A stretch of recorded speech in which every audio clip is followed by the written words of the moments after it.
Welcome to Ruckosaurus Rex, the channel where we review and discuss all things dinosaur and other prehistoric animals. How you guys doing? I'm doing well. You see what we got going on here? Something that isn't from PNSO or How on Good. We have something from a company known as TNG, and this is their Ankylosaurus. I saw this and I just had to get it because growing up, Ankylosaurus, this was how I was introduced to this species, and this will always be in my mind's eye. You guys, I'm sure, have seen many different iterations of this species, Ankylosaurus. And quite frankly, this is the only species of Ankylosaurus per se. There are plenty of Ankylosaurs, but this is the only species. We only have one species of this particular animal. It is purported to be one of, if not the largest Ankylosauridae, estimated to be between 24 and 26 feet long. So yeah, pretty sizable, especially when you consider other ankylosaurs and their sizes. A lot of times they're in the teens, the high teens, like 17, 18 feet. You got a couple that may top out at about 22 feet, 23 feet, but Ankylosaurus itself, 26 feet. When I was a kid, they were said to be about 30 feet, but they were always overgeneralizing, oversizing all dinosaurs when I was a kid. They used to say Tyrannosaurus Rex was 50 feet long, and you're nowhere near that. Same thing with Triceratops. They would say that he's about 30 feet long, and they're also somewhere in the neighborhood of about 26, 28 feet.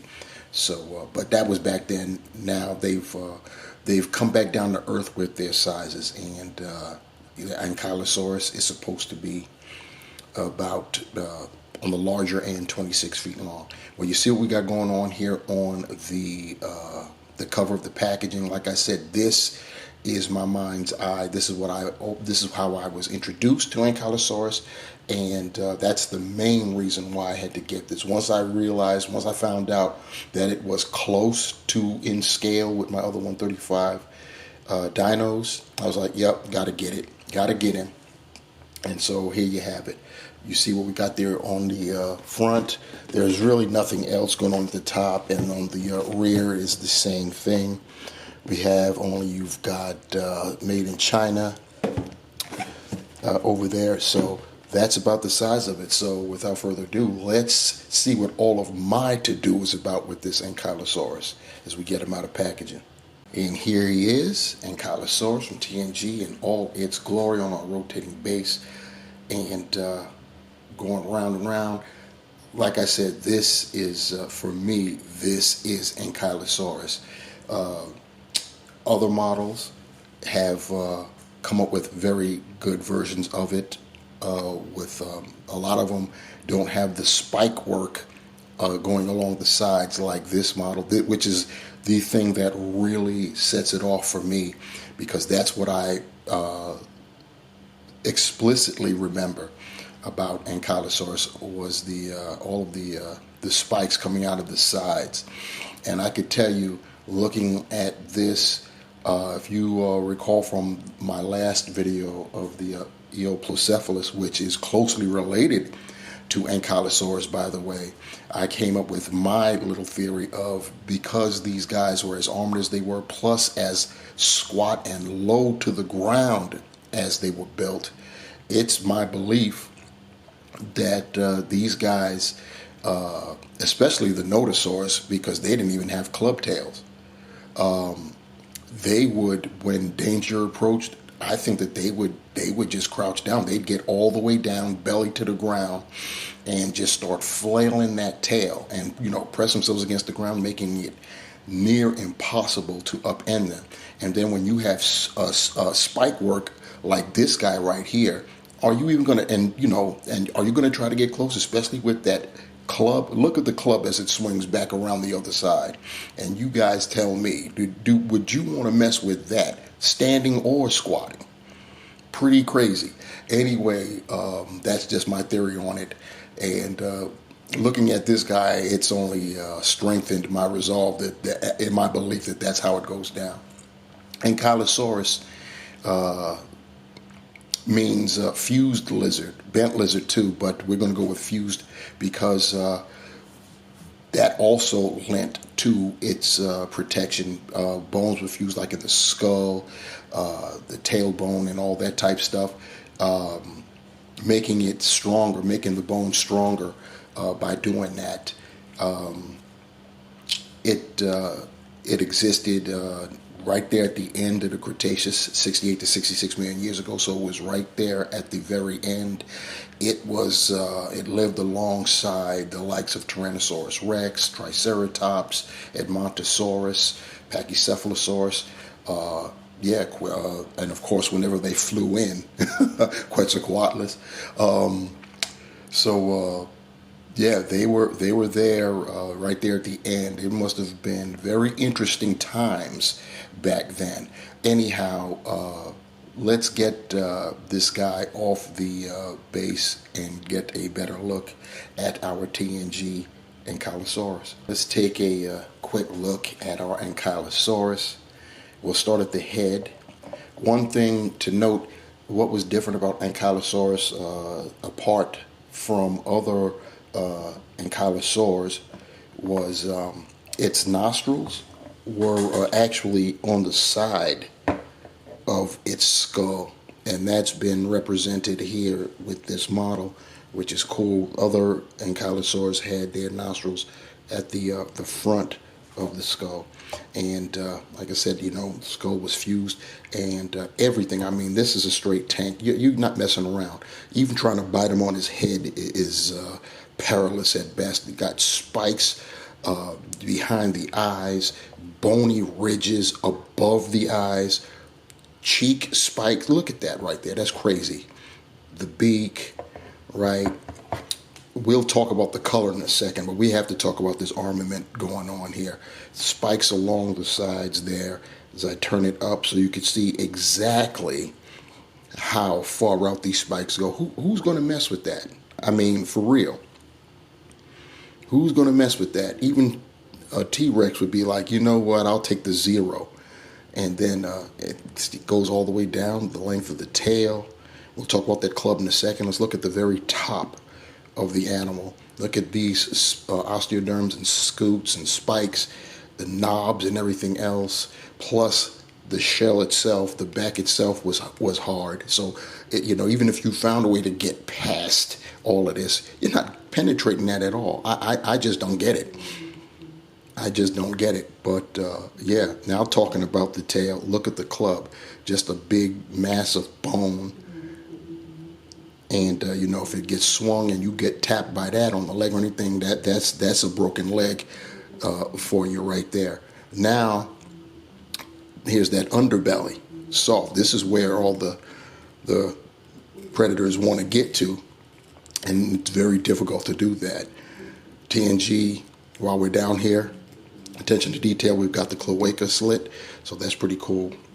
Now talking about the color, we'll look at the face, the eyes. The eyes look great. I don't know how well it's translating on the camera, but looking at it in person, they look watery and glassy, very realistic, very nice.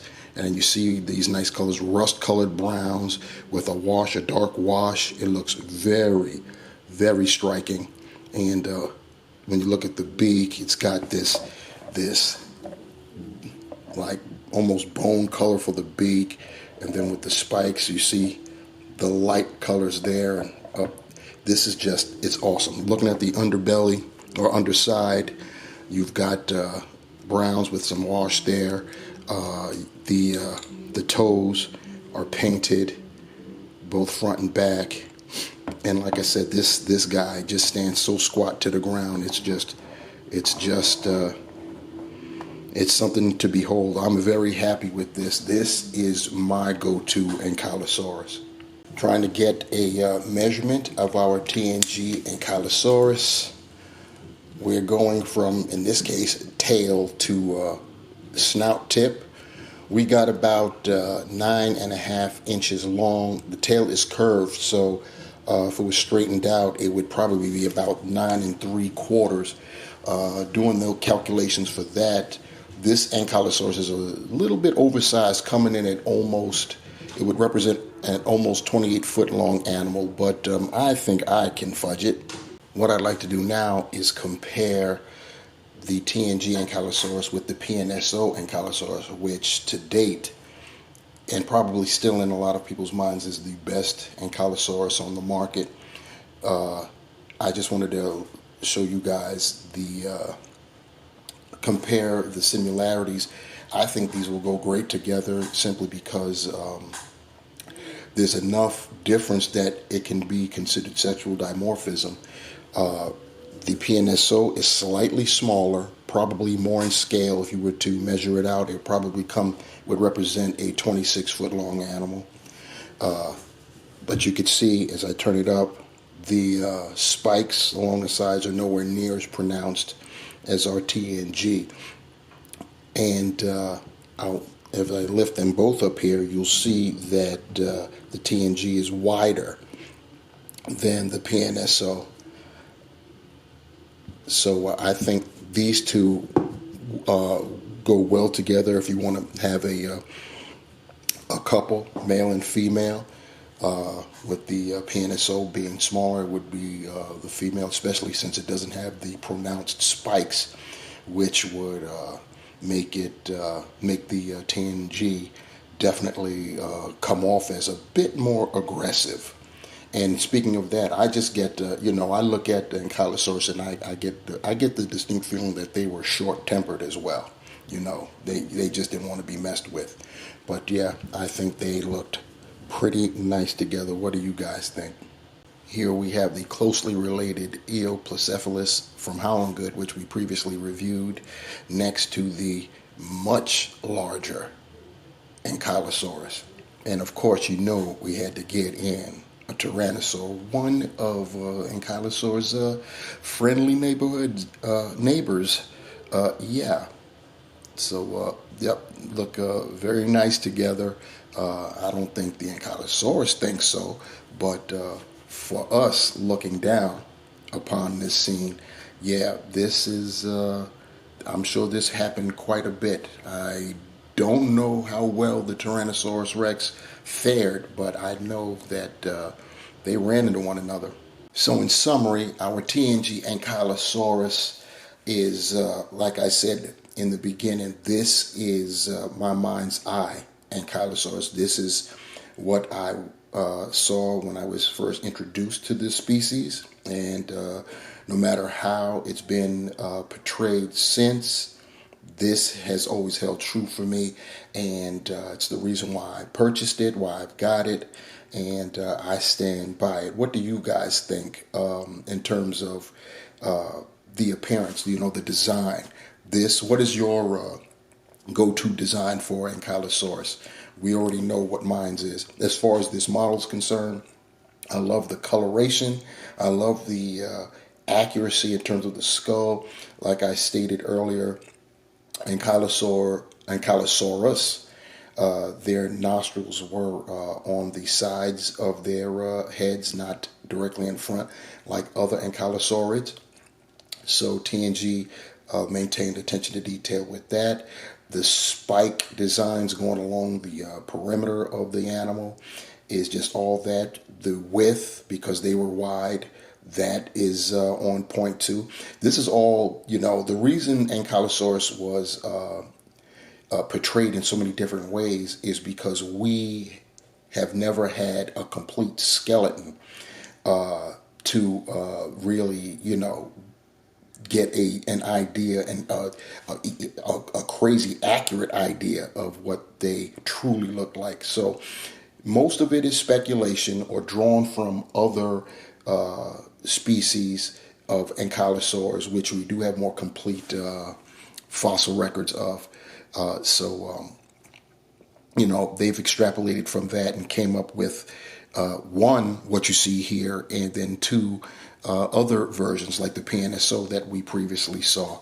In any case, it's still a great looking figure, model, excuse me, and I'm happy to have it.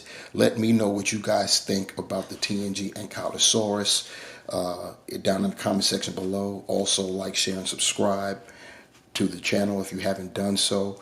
And yeah, that'll do it, guys.